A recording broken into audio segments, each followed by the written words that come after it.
Welcome to the Healing Grove podcast. I'm Dr. Kristin, an integrative holistic family physician, author of Life After Lyme, and host in this virtual space of learning, healing, and growing. I believe humans are like trees, and our physical limb is only one of many. Health on all limbs of the tree, emotional, conceptual, social, spiritual, is absolutely required for the whole tree that is you to be vibrantly well. I created the Healing Grove podcast as a place to showcase some of the world's best integrative and holistic medicine, to expose you to transformative tools and mindset shifts for all limbs of your tree.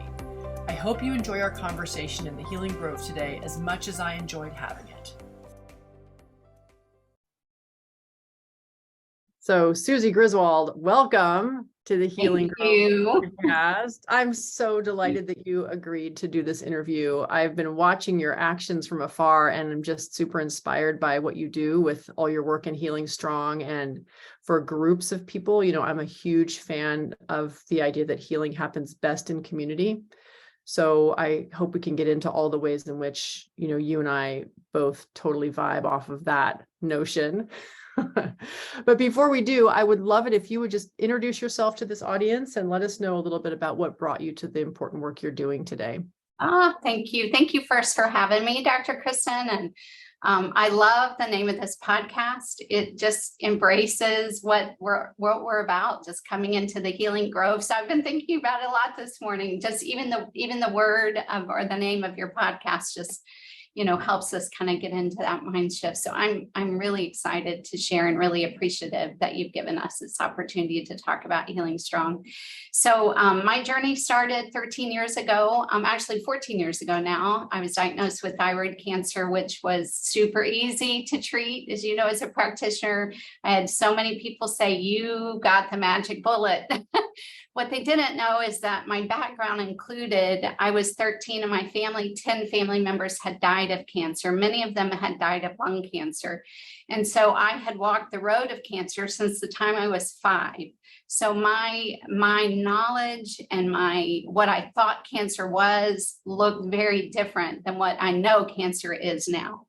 So, and that's through a process of the last 13 years, but I did choose to do, I hit it hard. I did, you know, all the things they said to do, the radical, or they, you know, did the thyroidectomy, I did the radioactive therapy. And when they did follow-up scans, it showed up in 3 lymph nodes. And so I knew that if it truly was in the lymph nodes, that was something that was concerning because of my family's history. So I chose to, at that point, really stop and do a lot of praying and ask, what is the next step? Because I was kind of freaky. You can imagine. I was really very concerned. And a friend sent me a book called Knockout by Suzanne Summers. Well, I'm in the generation, you and I probably are the same generation, where Chrissy was from, you know, a show that, like, what can Chrissy teach me about cancer? But the person that shared it with me, I have great respect for. So I read the book. And it was then that I realized, whoa, wait a minute. Doctors are doing a lot of different things that I had never heard about of cancer, and really brought back some memories too, because when I was in graduate school, I had worked with pancreatic cancer patients through a research institution in Houston, Texas. And it reminded me of this young couple that came in, and they were doing really good on the protocol that we had, but they wanted to share with me that not only are they doing this protocol that was based out of a root from a tree, they were doing a macrobiotic diet. And so I remember after reading that book and going, and I remembered that, and that had been many years before. That was in the 1990s. I was diagnosed in 2009. So this was probably 2010, after seeing many doctors who said things like, we can pluck your lymph nodes out one by one as they come up, like that was okay. Radical neck dissection came up. And then I decided to go see a alternative doctor in Houston, which is where my family's from. And that alternative doctor wanted to do chemotherapy. And I'm like, I'm really confused. So I just stopped everything and really committed my heart to prayer. And that's when I followed. Some friends had sent other things like the Gerson therapy. So that's when I stayed on the Gerson therapy. I'd done a little bit of it for 6 months, but it was then that I decided I'm going to do this full course. And in between that time, I had an anxiety attack and I couldn't breathe. And they did a chest CT scan and found a lung nodule. Well, a lot of people have lung nodules. I wasn't about to get it biopsied, but I looked at that as a wake-up call to either be all in Gerson or not. And that was the point that I said, I'm going to go all in and I'm going to do the Gerson therapy the best that I can, which I did. I worked full time. It's like, my kids were young, but it changed everything, Dr. Kristin, changed everything. And as a result, this is why we have HealingStrong today. Such a powerful story. And there's so many pieces of it that I want to kind of reflect on with you. So first of all, I think there are probably people listening to this who don't know what the Gerson therapy is. Maybe you can give kind of the bare bones of that. Yeah.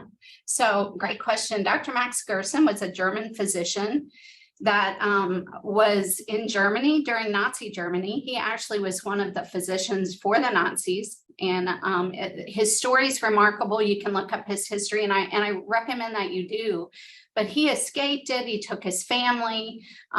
He had actually gone to, let me just put this in there because it's just, to me, it's a remarkable story about how he fought to get out of Germany, ended up in the United States, but he was on a train, had just attended a conference, and they were looking for Jews at that time. And I think by God's grace, I forget what exactly happened, but they skipped over him. And he ended up getting his family after that and coming to the United States. And it was at that point, he had already been doing the Gerson therapy because of his own migraine headaches. So his migraine headaches led him to do and prepare a very intensive nutritional protocol, detoxification protocol that is hard to do, but it is very effective and it's very well studied. You can't see a lot of the literature in the United States written in English, but if you could read German, there's a lot of published articles about the Gerson therapy. But just to give you an idea of what that looked like for me, when I landed on the Gerson therapy, and that's what I was going to do, I did 25-pound bags of carrots every week that I juiced. With that, I did green apples, greens. I would alternate, like in the morning, I'd wake up and do an orange juice. I'd alternate my carrot and apple juice with a green juice. I did 3 coffee enemas a day. I ate completely vegan. There's supplements that I took, and I did modify it a little bit, primarily because I couldn't do 13 juices a day. I mean, there are things I just couldn't do. And I just don't think that God intends for us to be completely stressed out, that you can't modify it. So I did modify it a little bit. I don't recommend for those that are, facing advanced cancer to do any modifications unless you speak with the practitioner and really work with somebody that's very knowledgeable about it. But I did modify it. I tweaked it. I did 8 to 10 juices a day. I did 3 coffee enemas a day in the morning. I also worked a full-time job, but I cut back. I stayed at home and I actually was able to do my juices throughout the day fresh. I took a nap when I needed to nap. I'm a Christian, so I listened to scripture when I would do my coffee enemas 3 times a day. I'd turn that scripture on and just get it in my heart that way. And things began to heal. It was interesting because before all of this, they wanted to do a hysterectomy. And that's really what led me to go through to my OBGYN is the one who discovered the thyroid nodules. So everything healed. I mean, I did not do the hysterectomy. My uterus got well. Everything got well.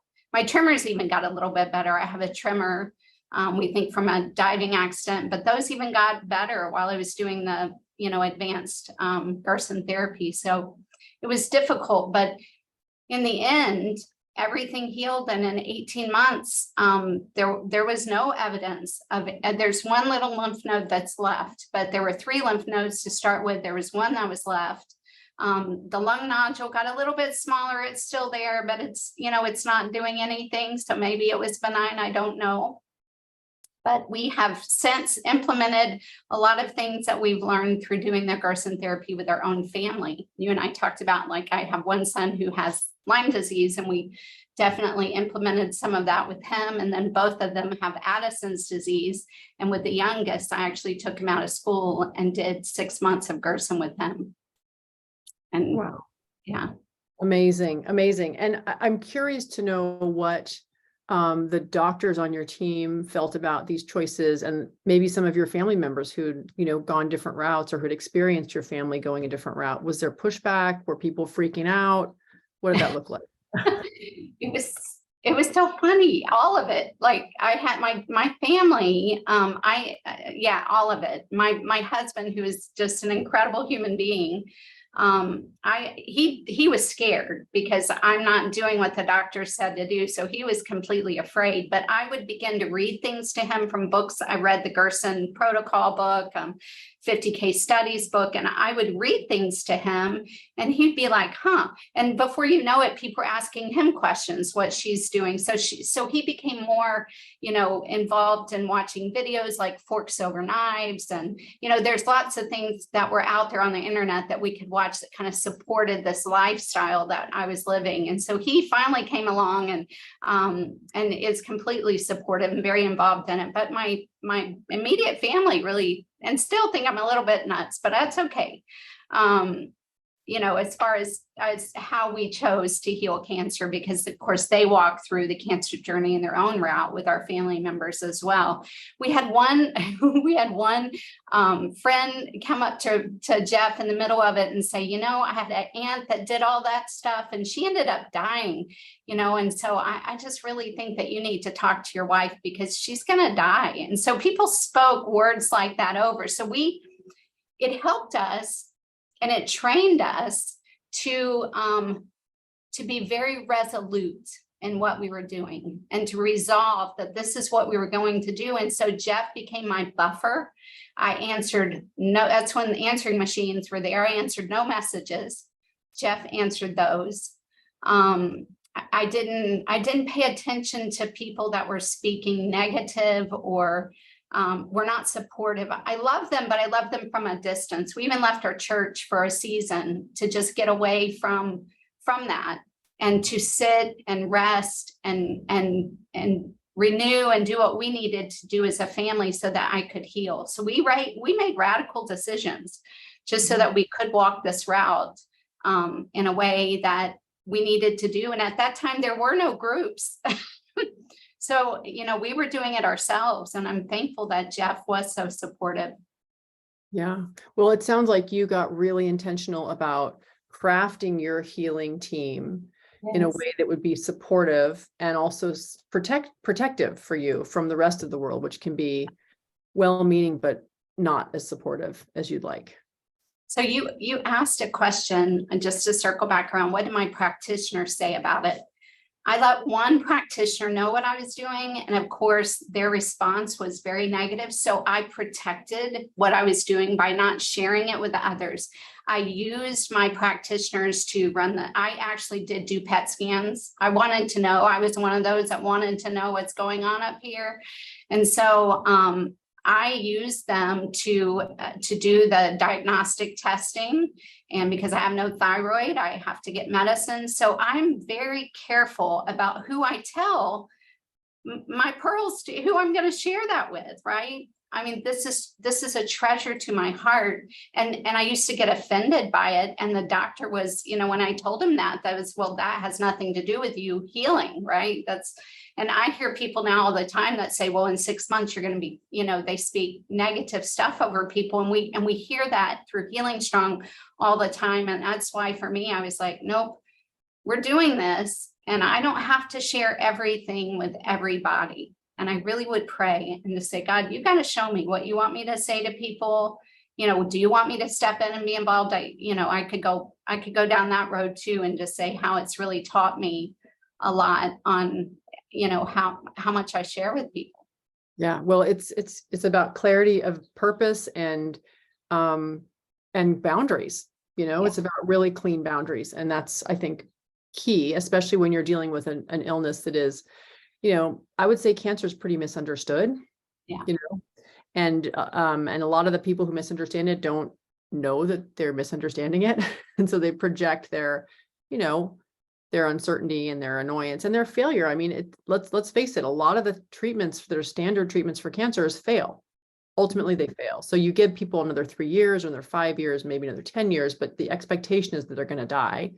And that doesn't feel great to sit with, if you're peddling that medicine. Mm-hmm. So tell me a little bit about, the groups that you guys are cultivating in HealingStrong, because like I said earlier, I'm a huge fan of group support and of group learning and of leveled hierarchies and of people learning together. And a transformation is huge, I think. And when it's witnessed by others who are holding space for that, it amplifies. So I want to know kind of what your groups look like. Oh, thank you. I love how you put that. That was so good. I'll have to write that down. It was so good. Our groups, together, I believe that we find strength. And how our groups were set up is because, myself and the team that helped start HealingStrong, we didn't have the support, and we know how important it was that we needed not only support, but education. There's a lot of support groups out there, aren't there, that you go in and you share. I had a conversation just before I came into the office today with a lady that's been dealing with stage 4 cancer for 10 years now. And she still has the same emotional stuff, trauma, the same financial issues that are going on. And I've talked to her over the years. She actually was in my group in Cumming and Georgia, whenever I did a group, and it's the same stuff. And I say that because you can have a support group where you're going to have people share what's wrong, right? What's wrong in my life and what I have to deal with and how hard things are. And there's a place for that. But our groups are set up, and the culture of our groups are set up that when people come in, we're going to give them a hug. If it's an in-person group, since COVID, we now do a lot of online groups, which has actually turned out to be great. But my preference are those in-person groups, because you're hugging, you're touching each other, you see the story, you see the testimony, wow, if Dr. Kristin, did that, I can do that. And then you can ask the questions specifically. So to help them navigate their own journey, because testimonies are so powerful. But we not only share testimonies, we have 3 pillars that all of our groups teach from. One is rebuilding the body. So that's going to be, we believe there's a season in your life that you need to go plant-based, that, you need to get rid of the things that are hard to digest. And I'm not saying that's, maybe it's just a few weeks for somebody. We don't say this is a protocol. This is just what we teach. So we teach that, nutrients from plants are really, really good for us. So, like juicing is really good for you. And we teach juicing as well during that. We also teach there are some very basic supplements that a lot of people are deficient in when they have cancer. And but again, we don't tell people what they should do. Should they go holistic, integrative, or should they, just do the chemo and radiation? We don't. We have lots of people that come in all of those 3 areas that they're doing. And our whole premise is these 3 pillars: rebuilding the body, renewing the soul, and refreshing the spirit, are things that you do at home. So the choices you make at home are going to matter most. You can leave your doctor's office who's helping you with IV vitamin C and teaching you, maybe you're doing IPT and you're doing other things, but those choices you make at home, what you're going to put in your mind, are you going to watch the news the whole time, which is horrible to sit down and watch the news right now. We don't even turn our TV on to the news anymore. There's just things that you can do to help improve your healing outcomes. And that's what HealingStrong is about. So we hear what you're saying, but we're not here to try to fix that. We're here to tell you, here are resources. Here is the education that we know. Here's the partnerships that we do. Like with the lady I was just talking to, we partner with 2 companies out of Houston, 2 nonprofits, to help with emotional trauma and getting rid of that. I mean, sick people, we get sick because it's not just physical. We've got a lot of emotional stuff too that we're dealing with. And so, and we know that, and so like you said, the terrain of our body, right? limbs and the things, not only the physical, but what's going on through our roots and internally is super important to deal with. And our soul, which I believe is our mind and our will and our emotions, get mucked up. It just gets muddied up, doesn't it, over time? And so how can we help people navigate those hard things that they've been through? And it might be something as simple as a testimony that they hear at their group, that maybe this person dealt with abuse as well. And so they're going to make that connection, but we definitely encourage them to take it a step further and to address it. So we work with professionals as well who love our HealingStrong participants and want to go in and help them. Beautiful. Beautiful. So if someone is wanting to join a group, how does that work? What do they need to do to get in on that? Yeah, everybody is welcome. They just go to our website. It's super easy. You go to healingstrong.org. If that's all you remember, you go up the top and it'll say groups, and there'll be a drop down, and you can either join a group or start a group.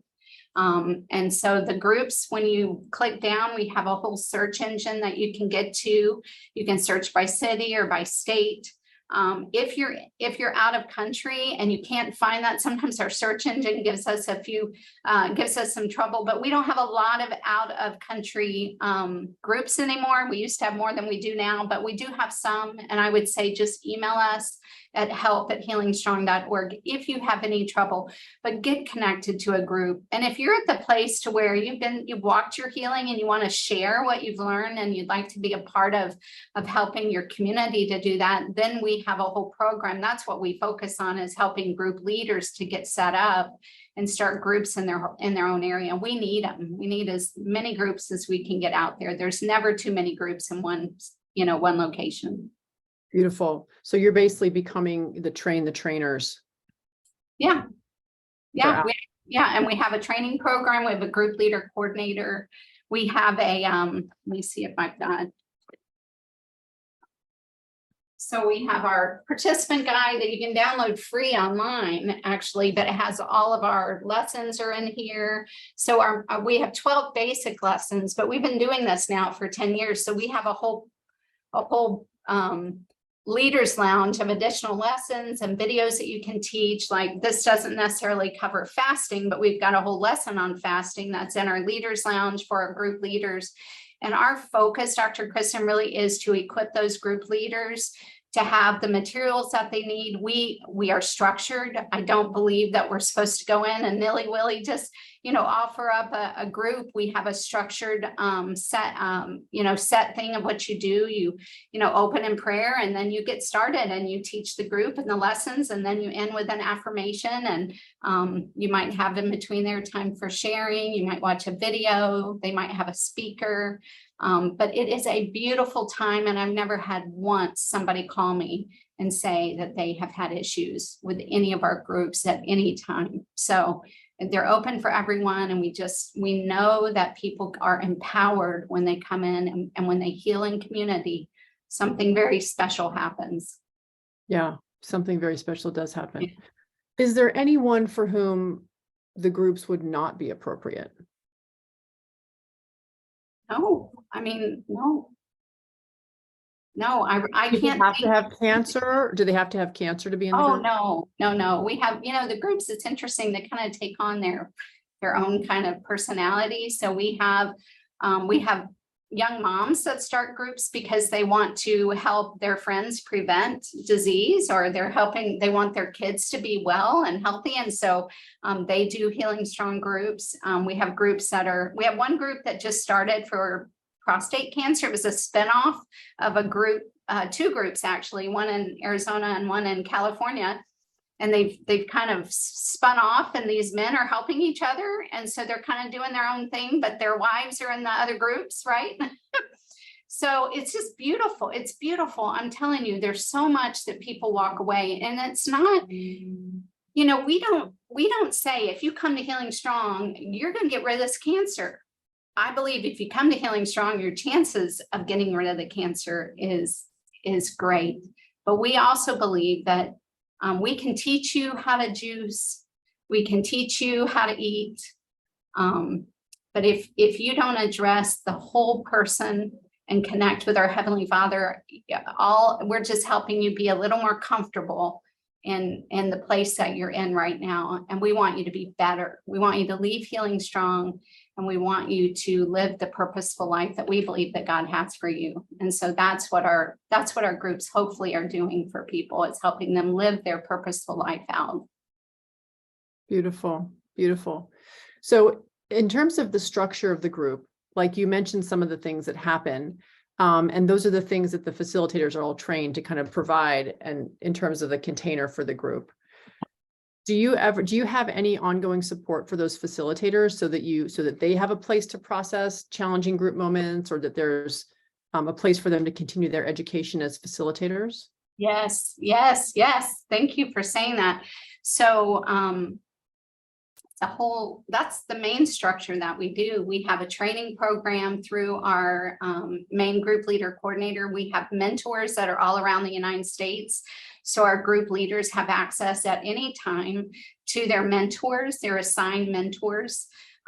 We also do training every month. So our group leaders are invited to come into the training. We do 2 trainings a month, and then we do a support group meeting just for group leaders once a month. And so that's the last Monday of every month. We're also this year doing a conference, and part of that conference is a group leader conference. So we are always, and we do that periodically, where we will bring in speakers and other group leaders and look at best practices. The other thing that we have, because it's hard when you invest your time and effort into people that are coming to your groups, inevitably, when you do it long enough, you're going to lose someone that you love. And we have lost people who have passed on, and it's important that we support them through that. So we have 2 chaplains who are trained chaplains for grief, and they are there for the group leaders. One is my dad, and another is a lady who's been trained as a chaplaincy for many years. So we really value and see the power of the community of our group leaders. The other thing that we do for our group leaders is we partner with people. One is, I'll give you an example, Sherry Calbone. She's the juice lady, and she does a retreat every year. And she will let us know when she has openings, and it goes immediately to our group leaders. So if she has openings, we want our group leaders to get some restoration too, and have the opportunity. And she doesn't charge our group leaders to do that. So it's, it's not a whole lot of people that can go at once, but almost every time she has openings for group leaders to be a part of that. Last year, we sent 2 of our leadership team, one group leader and another of our prayer team members, to a conference that was taking place on the East Coast. And it was just for women to heal from emotional wounds. And so that was powerful. And we're always looking and seeing how can we help our group leaders be better so that they can lead better. So that's a big part of it as well. I love that. And how many groups currently do you have that are ongoing? So right now we have about 140, 150 active groups.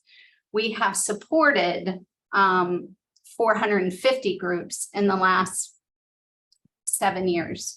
So when COVID happened, a lot of our groups quit meeting, and some went online, but a lot of our people didn't like it. But we've probably had 50 new group leaders that will be starting very soon. So it's growing again. People are seeing the need for it again.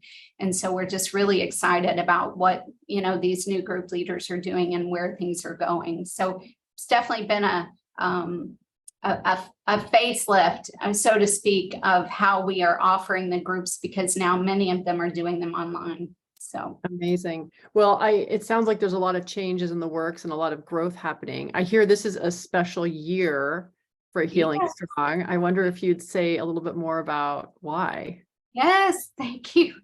We are celebrating 10 years of service, and that's a big deal. I know, right? It is a big deal, and we are making it a big deal. So September 29th and 30th, we are having a Healing Strong conference. It's in Houston, Texas. We have amazing speakers. Go on our website, healingstrong.org/conference. You'll see some incredible speakers. One of our favorite people who's our MC is Chris Work. He's emceeing. He's always emceed all of our conferences, and he's a favorite of our folks. So he will be there. Sherry Calbone will be there. Dr. Dick Tibbetts, who wrote Forgive to Live, and one of my favorite speakers. I heard him speak last year, and I said he's got to speak on the stage for our Healing Strong event. So he actually was a part of one of our groups, and so we're bringing him in. We've got herbal breakout sessions. We've got herbal and the Gerson therapy, and the Nicholas Gonzalez Foundation is going to join us. We're going to learn about metabolic processes in cancer. So our breakout sessions, I think we have 14 or 15 breakout sessions, and then my favorite is our night of worship that we do at all of our conference, but this one is special because we're celebrating our 10 years that night, and then we will worship together the goodness of God and what he's done in Healing Strong. So I cannot wait. It's going to be a great, great thing. So the 29th and 30th, and like I said, part of that's going to be our group leader conference. So we just encourage, if you have any interest in being a group leader, do it now so you can come to that conference, because they're getting lots of fun things and big scholarships, and yeah.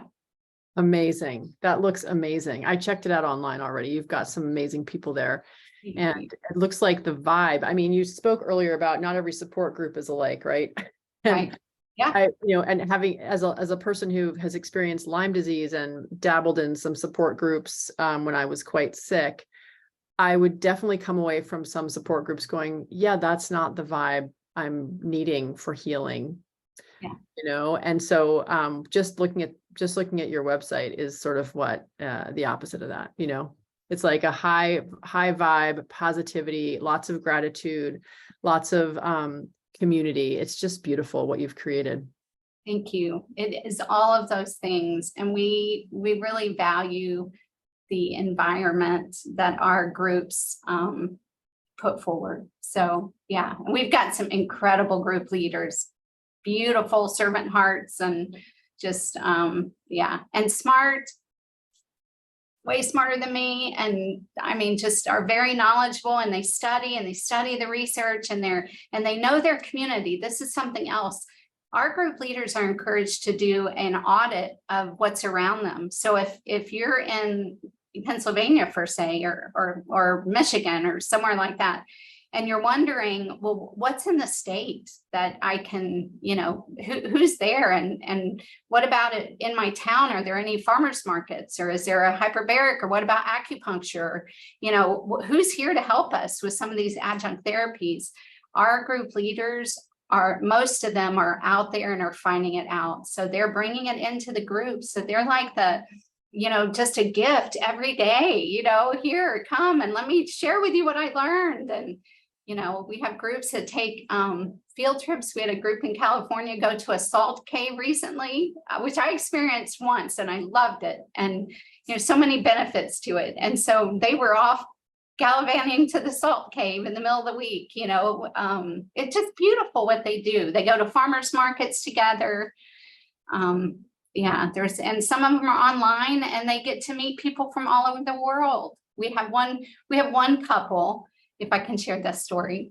We have one couple in Mukilteo, Washington, and both of them are cancer thrivers. So she started the group, and he supported her, and he ended up being diagnosed with cancer too. So he's super involved in the group now, and both of them lead it. And when they first started, nobody would come. Like, she'd let me know, Suzy, we only had 1 or 2 people show up. Well, now they meet online, and they have people all over the world that are coming to their group. And it is an amazing group to be a part of. So, that's just one example. There's so many beautiful examples of group leaders, and just the community that comes in with being a part of that group, of that community, the group leader community. It sounds truly amazing. And I'm thinking about members in my audience who might be listening, who might say, wow, there's so many pieces of that I need and want, except I really want to get chemo and radiation and not get shamed for that. Or I don't believe in God, and I don't want to have to be converted? Like, what would you say to people like that? Yeah. Is this still a place that they would feel safe to be in? Absolutely. So you, number one, you don't have to believe like we do to lead a group, but you do have to affirm our core values. So we believe that with regards to faith, I started HealingStrong and I'm a Christian.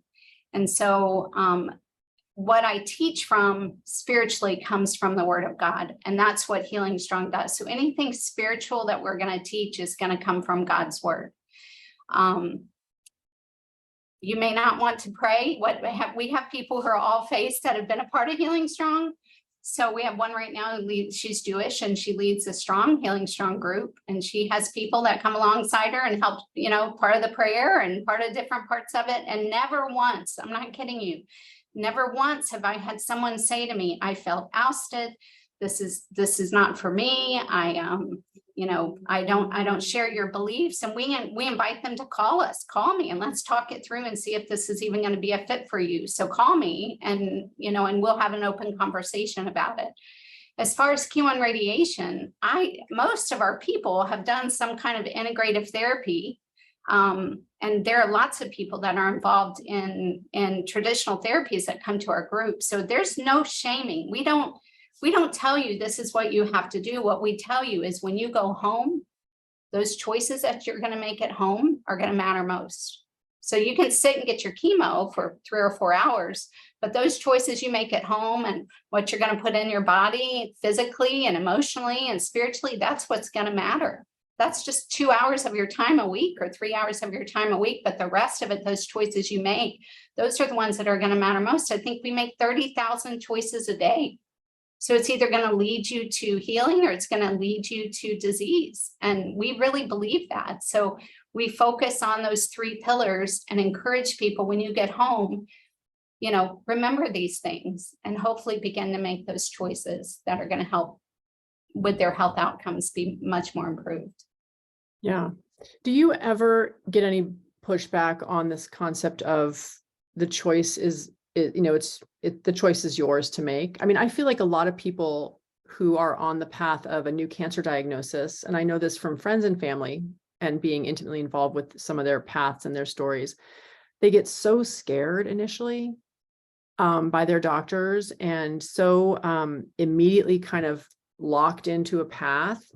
And even though you're right, that path might be 2 hours a week or 2 hours a day and every other hour matters too, something about the people leading that path or directing them on that path kind of excludes the rest of it. And so it makes it scary for them to consider adding other stuff in, even if it's prayer or community or joy or, forgiveness or a vegetable, you know what I mean? People get scared to add other things in. What would you say to those folks? There's a verse that I love, and it says, therefore get wisdom, seek knowledge with all thy seeking, gain understanding. I think something like that. But, don't just take people's word for it. This is the beauty of the group, is that you're gaining the knowledge that you need to make those choices. So you'll understand why is forgiveness so important. Right. So when people understand it, when they're seeking, not only like listening to a doctor telling them you need to do this, but when they learn why this is important, why is it important to get super nutrients in your body? Why is it important to supplement with vitamin D or to ground outside or to sit in the sun in the morning? Does that really matter for me as a cancer patient? Well, it does. And when you're in a group, this is where community begins to happen. And somebody may say something that it doesn't really resonate with you, and that's okay. But somebody else may say something that you're like, you know what? I think I'm going to stop eating the sugar. I think I'm going to do that because, I've been eating my candy bars every morning and I'm feeling really crappy. And, maybe that's something I can do because we learned about the metabolic process of cancer. And so maybe those kinds of things are things that are going to resonate with them. So we don't dumb things down in our groups. So it's very educational. And so, With all thy seeking of information, gain understanding. This is it. Wisdom is the principal thing. Wisdom, with all thy seeking, gain understanding. So, I definitely think that, knowing that they have that opportunity to make a choice that is either going to lead them to health or disease, but they're well informed. And we really encourage a prayerful decision. We believe there is a God who has the best in store for you, and it's between you and connecting with him. And he's going to lead you down the path that you need. But and the other thing is, walking in faith and not fear. So many of us walk in fear, but when you're with other people, a community of faith, it's definitely easier to walk out the healing journey with great faith and putting that fear behind us. So, if you see a stage 4 breast cancer patient that's lived 10 years is up there leading, and you're just diagnosed with advanced breast cancer, and they're wanting to do a radical mastectomy and all of the things that come with that, but you're hearing the story, and she's saying, and this is what I did, and this is a book that I read, and here's some websites for you to go to. You're going to take a step back and go, you know what, I'm going to read that stuff, and I'm going to listen to her story, and I'm going to make my own decision. And it's not going to be based on fear from what the doctor said, you better get in here and do this or you're going to die. Because that comes out of a lot of unfortunately, right? It comes out of a lot of people's mouths in the traditional medicine. So, and I'm not saying there isn't a place for that. I believe very much that there is. And we don't tell people to walk away from that. We believe that's their choice. Yeah. Well, this has been quite amazing and super inspiring. I'm curious if we haven't touched on anything that's important to be said to a group of humans out there listening who this might be the first they're hearing about Gerson. It might be the first they're hearing about the availability of these beautiful groups you've created everywhere. Is there anything else that you'd like this group to hear? I think and just recently I read a quote that I want to reinforce. Dr. Bernie Siegel, he's written a book, In Love, Medicine, and Miracles, but he said something that just really resonated with me. He said, we should be paying more attention to the exceptional patients, those who get well unexpectedly, instead of staring bleakly at those who die in the usual pattern. In the words of Renee DuBose, sometimes the more measurable drives out the most important. And we are in a time in our life right now where everybody is saying, follow the science, follow the science. And I'm here to say that there are a whole host of us out there that have done things very different than what we were told to do with regards to cancer. And we are doing well. We are either living with our cancer or we have beat this thing and we are doing well and we're sharing it with others. And there's hope. There's always hope. So don't ever let someone say that there's not, but you've got to do the work, and you've got to do the research, and you've got to trust. And I love what he said. Look at those who are doing well. Find those who have beat stage 4 cancer and follow, listen to what they did. Let's not keep going back into the same pattern of behavior that we've seen, since for as long as we know, cancer and chemo and radiation and all of that. It's just the same standard of care. And we know what happens with, like you said, the majority of people. So. Yeah, well, I'm so in agreement of that. Listen to what's doing well, and let's study those people. And you're one of those people. So I'm just so grateful that you are willing to share your story here and your tools and your resources with the world and the way you've been doing it. It's such a gift, Suzy. So thank you. Thank you so much. Thank you for having us, and come see us at our conference. Join us, be my guest. Oh, careful what you ask. I may show up at your doorstep. I'm extending that invitation. We would love to have you. Oh, thank you. Well, then we're going to have to talk later, I think. Okay. All right.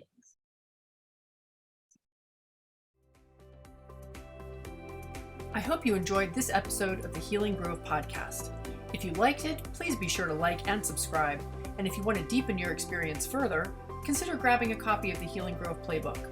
With journal prompts for this podcast and 41 others, it's the perfect place to record your learnings, keep track of the tools you explore, and reflect on your own experience. Finally, it's important to mention that even though I am a doctor, nothing you hear on this podcast, whether from myself or my guests, constitutes medical advice. Any intervention you try should always be discussed with and supervised by a trusted member of your own healing team. Thanks for listening, and see you next time in the Healing Grove.